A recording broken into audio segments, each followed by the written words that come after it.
Good news, Nigeria. Good news. Let's see what they want to have to say.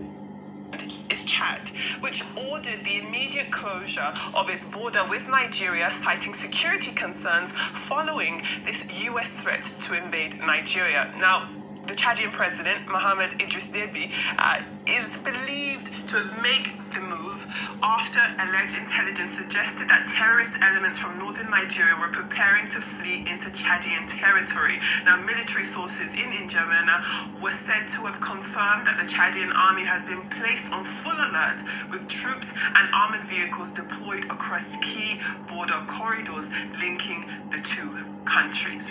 Arise News Channel can confirm that President Bola Ahmed Tinubu will announce imminently new ambassadors for critical strategic nations as a multi-strategic approach to stem the Trump threat, and he's directed the service chiefs or security services to conclude vetting immediately. New ambassadors may be appointed as early as next week. Again, breaking news, the president, Bola Ahmed Tinubu, will announce imminently new ambassadors, and this might be as early as next week. And security services have been directed to conclude vetting immediately. So this is an update, of course, on the response by the government to designating Nigeria as a country of particular concern and taking action to ensure that they're able to stem terrorism across Nigeria, and also, of course, further diplomatic conversations and diplomatic dialogue with America. I think this is definitely big, and it ties in with what I can see my column back page of this morning is devoted to this issue of the appointment of ambassadors. We will recall that the Nigerian government dealt with this, it will appear, months ago. When the Senate looked at the list, the Senate was said to have made its recommendations. The list went back to the president. Nobody has had anything. It's been up to almost 2 years that ambassadors were recalled, and then there's been no action. Now, this is a particular case whereby, the president or the presidency is having a knee-jerk reaction. It's not about the national security meeting. Those meetings are held procedurally to address challenges. But in this particular case, it has taken Trump's allegation to wake up the government. Many of the original names were told on that list. Many of the original names were told on that list. Some of them have died. Yes. Some are no longer qualified. Correct. The professional persons have many of them have even retired. Yes. Because of the tardiness of government. Now, the ambassadors are representatives of the government, of the president, directly under international law and diplomacy. Now, to have left those posts empty, I don't think it's a good thing. But now, knee-jerk reaction. But there will be a lot of plenum that will have to be done. It's not just to say national security agencies should vet the list. They have to look at that list again and not appoint dead people as ambassadors. They have to be very sure. 2, it should not be job for the boys. Because there is a professional cadre. There is a non-professional cadre. And if you have a list of politicians without experience, now Nigeria needs very experienced people. And, the thinking should be done in terms of the rating of these agencies. The United States, China, the Court of St. James, being left without a substantive ambassador or high commissioner for a very long time, I think it's a major oversight that is inexcusable. Now, our neighboring countries, you may think if they post you to Togo, you may think it's not an important assignment. It is. All these neighboring countries, Togo, Niger, Chad, Cameroon, they are very strategic positions. And then the EU, but in any case. So it's important that professionalism is recognized. Many of these embassies have been under the control of councillors and charge d'affaires who have limited authority. Now there is also the issue of funding. At a point we said we were going to rationalize our foreign missions. Now, because those missions are not properly funded, they are not properly maintained. But in other words, I'm just saying, better late than never. But there should be professionalism, including even the security attaches, the defense attaches that they are called, that will be sent there. This wake-up call that I've written about, we see in diplomacy now that some people have said, look, if we have a functioning, fully staffed embassy in Washington, maybe perhaps, the diplomat who is there, who is leading the team, will have been able to at least do some damage control before we got to this level. So this is the issue that I have. As for say this, Nobody is stopping you no, from wait. talking. The truth is, we praise President Tinubu for finally doing this, because we've been talking about it for how many years now? 2 years. When will you put in ambassadors? In fact, we spoke about it when this talk started. That if you have ambassadors, then they'll be able to do high-level country-to-country meeting, rather than say you want to send some people. Because as of last week, the posture, you can correct me if I'm wrong, was that they wanted to send some people to go and interface with Congress in America. And we kept on saying, there's a need for ambassadors. The Senate had said they were going to. Thank God you said it with your mouth. That's a fact you said with your mouth. That is the Senate that said they want to go and interface with them. But we're happy. At least we'll have ambassadors that will be able to talk to them one-on-one. I don't want to say that these are the results of the Trump threats, but it is what it is. At least President Tinubu now has said we'll put ambassadors in. So what should be the charge for these ambassadors? Interface. Tell your own part of the story. And also, apart from ambassadors, we must also show that we are ready right here. See, the reason why we're having all these problems is that we've seen some people support all sorts of things. There's a former government spokesperson that once tweeted in this country that he had no qualms with blasphemy laws. A former government spokesperson. The tweet is out there. Not this government. A former government spokesperson. name that person, No, so that it's people don't think I'm the one. Yeah, this is out there, but sure, I'm not the one. It's not you, Dr. Abati. You can't say such a thing now. We know. No, his post is out there. You So get his name is out the there. tweet is out there. For Thank you. We are seeing all of these things is happening. You know me, I will tell you the undiluted truth. Some people will not like it. Me, I don't care. It's the truth that will make us free in this country. So these are part of the things Onike Cooperative is talking about. So we now need to, apart from ambassador, we need to fix things internally. Arewa Council made a very important point yesterday about having that, judicial panel. Let people come, let's talk. Yes, Sort of like the Buddha panel we had back in the days. Let's talk. As for that Israeli woman that they are trying to, God bless that woman for bringing out the videos of how they were torturing in Palestine. God bless her. No matter the persecution she faced from the right-wing Israeli government, she's a hero forever, because the truth will come out. Do you know that since the ceasefire happened, Femi, over 230 people have been killed? Absolutely, Palestinians In the name of a ceasefire happening. And that's the sad reality of the society we live in. So we need to call a spade a spade. And Madam Saluhu, Mama Saluhu, has sworn herself in after shambolic election. She got how many percent? 98%. You know what it reminds me of? It reminds me of, because you see, we forget that the joke some people call democracy. We forget in a hurry that Saddam Hussein too used to have a political party called the Ba'ath Party. Yes. When they had elections with the Ba'ath Party, they used to get over 90-something%. But we can see how it ended. And Africa is not free. Do you know that Don Babaye, the military leader of Guinea, has now said he wants to throw his axe into the elections and run for democratic elections? You can see the joke Africa has become.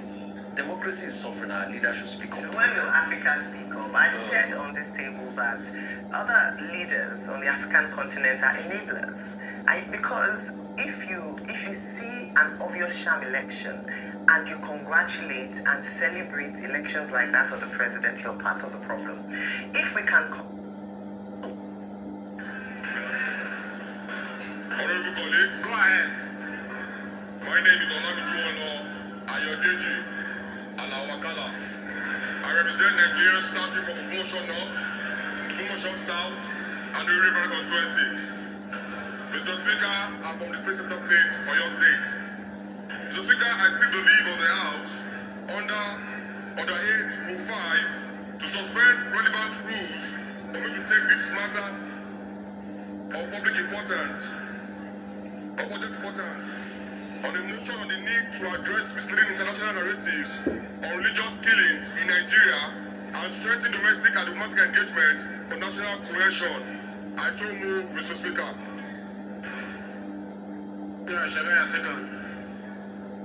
Thank you very much, Mr. Speaker. My highly respected colleagues, I remain Honorable Mukhtar Tonani Shagai, and I represent Nigerians starting from Ilori West, Asa, Federal Constituency of Kwara State. Mr. Speaker, I rise to second the first leg of this all-important motion moved by my friend and brother, Honorable Akala. I so second. Thank you very much. Those in support of the first leg of the motion say aye. Those against say nay. The ayes have it. Those in support of the second leg of the motion say aye. Those in support of the second leg say aye. Mr. Speaker. Those in support of the second leg of the motion say aye. Those against say nay. The ayes have it. The floor is yours.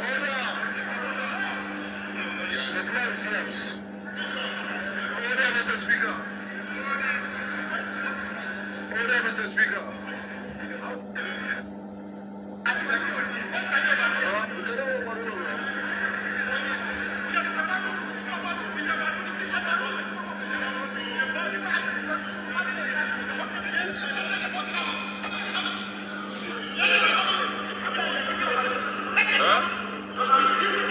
My brother, note, Honorable Akala, move your motion. You are protected. Mr. Speaker. Sit down. Honorable Akala, move your motion. Sit down. My United States. Sit down. Sit down.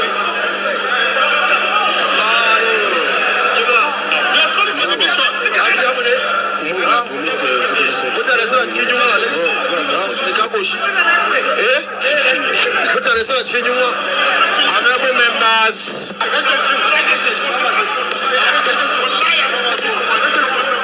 I think there is something bothering you want to discuss.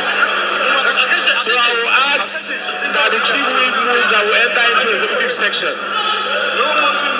Chief whip that will enter into executive section, please. Thank you, Mr. Speaker. Usman Bello Kumo is my name. Member representing Jaco Federal Constituency, Mr. Speaker. I move that we resolve it to an executive session. I so move, Mr. Speaker. Thank you very much. Minority Leader. Mr. Speaker, my dear colleagues, I most humbly rise to second the motion that we do resolve into an executive session. I so Those second. in support that will go into executive session say aye. Those against say nay. The ayes have it. The House is hereby resolved to executive section. Please, you can leave the hall.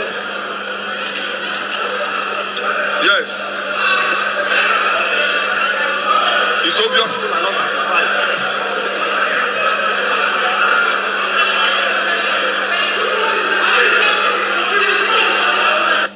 The live is stand.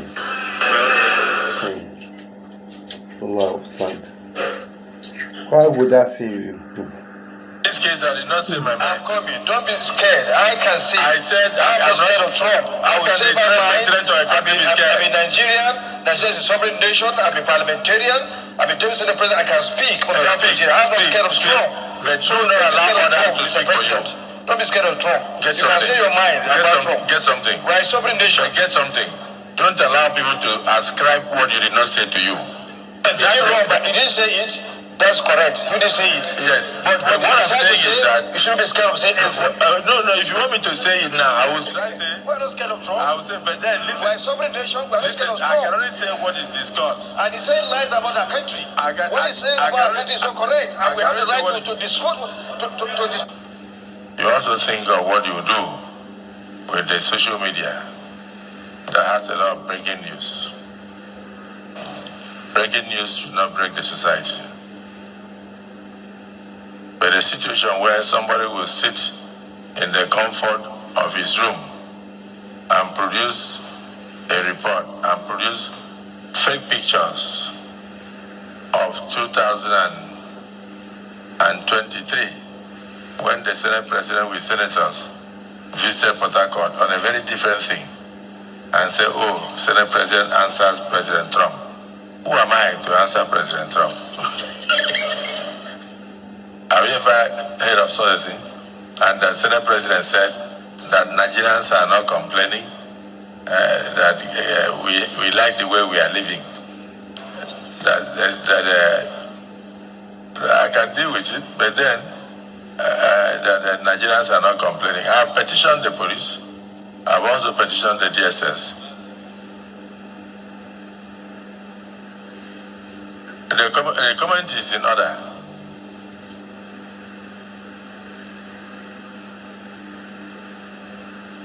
You are not hearing what I'm saying. I'm saying this time, the Senate President of Nigeria did not answer President Trump.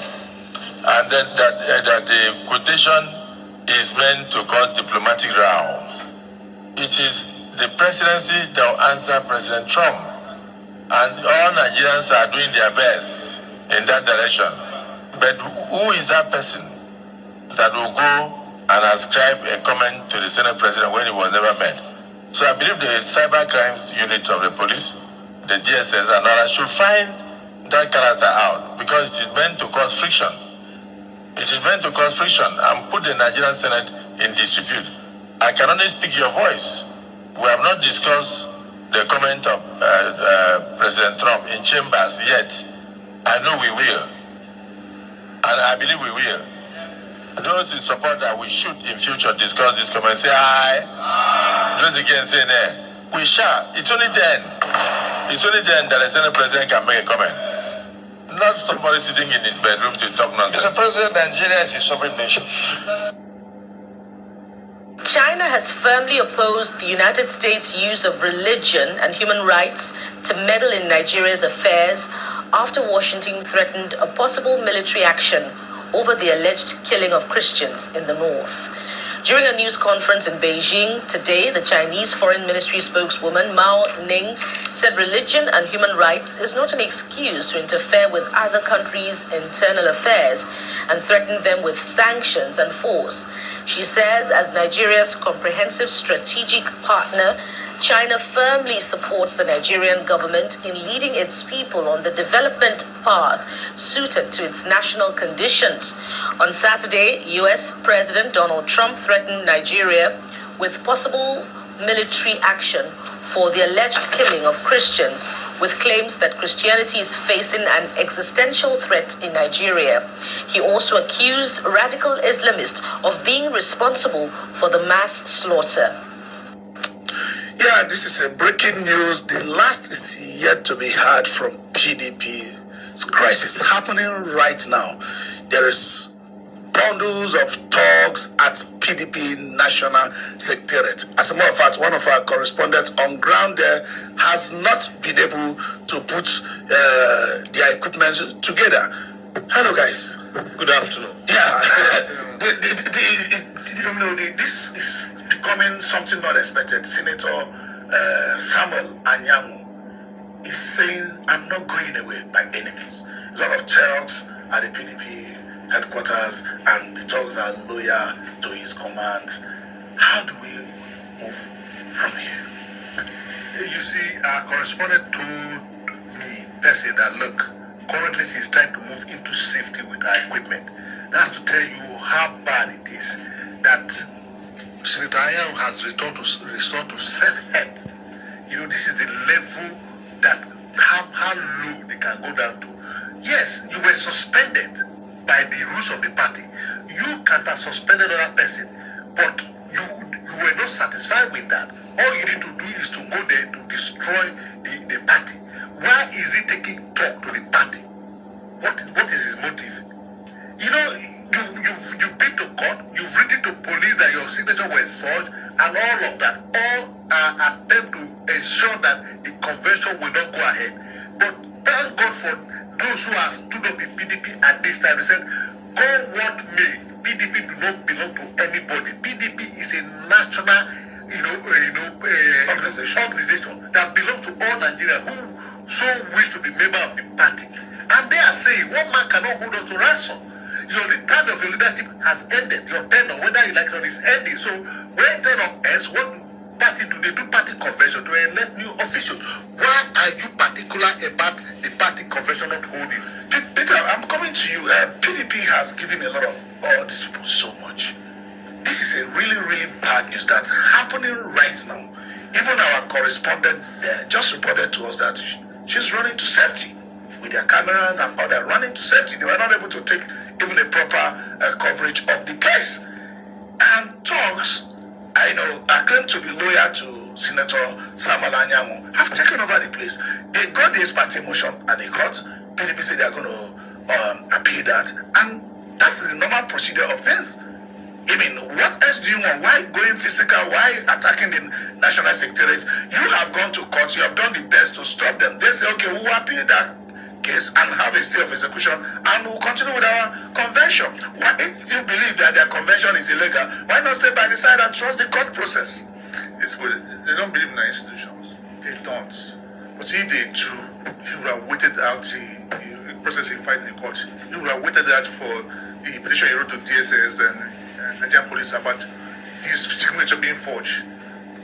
He is a clear example that they do not believe in it. Because I don't see the reason why Anyanwu should, from what to head, as it is alleged that these stores that are currently occupying PDP are on Anyanwu's order, that they're currently there.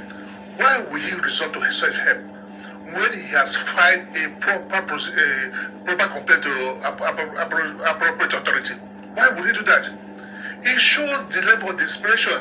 And this is resulted from when they made that mistake have been issued. What was the mistake? Anyanwu signing the letter for the convention. That was a mistake his camp made.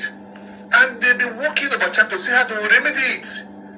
And from all legal means, they knew that they might not get what they desire through the legal process.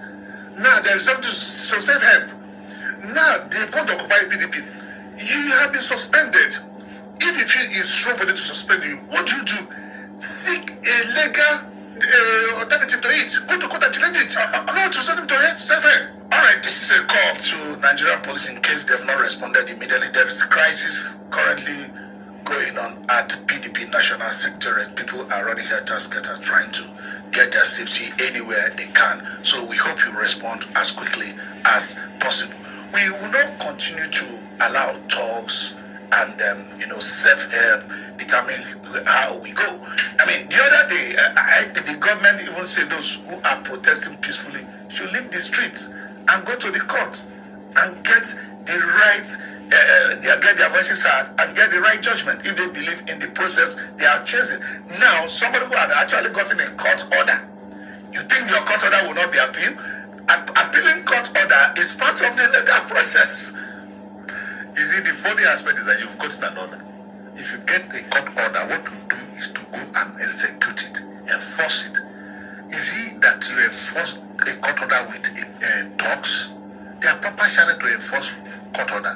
And what are you going to enforce this order against? So this is what, like I said, this shanty group of people who call themselves the owner of PDP have discovered that, look, no matter how they try, if they want to follow the due process, they will not get to it. Because in the first place, they have nothing before the law. They are just trying to, use the law to achieve what is not right. And the law is an axe. It comes from both sides, and there are processes. It's not something you just go to the court today and say, do this. Now you have gone to court and this will be restrained. You have got that order. Yes, that's the order. And it's the court of first instance. These people have a right to appeal whether the ruling or the judgment or the order. And they said to appeal it, and we'll go ahead with our convention because there's nothing stopping them from going ahead with the convention. Because the court never give a judgment that even if he gives a judgment, substantive case, he can still appeal because there's still time. Exactly. So when they have seen that this is the position where they find themselves, you can see those who are crying that, look, people should not protest. Those who will fight day and night. I did remember when the protest for hunger strike and bad government would go on in this town. The Minister of SCT said no protest. Day and night to see that there's no protest. It is the same Sam who you can cannot separate from Wike that is organizing talk to protest in PDP when Wike has said there should be no protest. So where is the Wike today? What has happened to his statement that there should be no protest? Okay, let me come to you. What happened in the National Assembly not too long ago?